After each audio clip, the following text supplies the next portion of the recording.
तेबे सांग मैंने आपण प्रिय धारावाहिक राजযোଗ सीरियल आज एपिसोड आपण मैंने देखा पाइबे आज सुरंजन सीधे घर को फेरी। हाँ सांग मैंने आपण मैंने देखा पाइबे जितेबाला सुरंजन सीध को बेस घर को फेरी एत परिवार लोक सुरंजन को देखी बहुत खुशी हो जाती आ समस्ते भावती सीध आसुली आते रिया गोटे फुल तोड़ा नहीं सीध को दब आ कह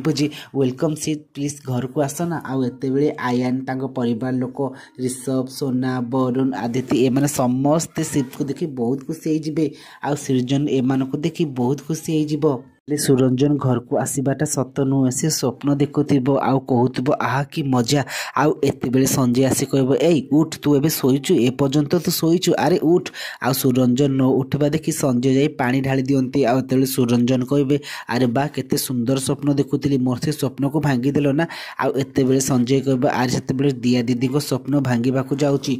जीवन छारकार होगा जाऊँगी आउ तू ऐसी बेसी स्वप्न देखुचु आउट सीन आपण मैंने देखा पाइबे जिते दिया आयन गोटे रेस्टोरेंट जाइए एत दिया को हैरान करने किसी गुंडा आसी जाती जहाँ को देखी आयन पूरा रागी जाऊँगी आउ दिया पाखे कहे अरे ये मो स्त्री तुम प्लीज आपको हैरान करनी। तो फ्रेंड्स आपको कौन लगुच कौन भी आयन आउ दिया भितर प्रेम हम जदि हाँ ताला येस बोली कमेंट करूँ।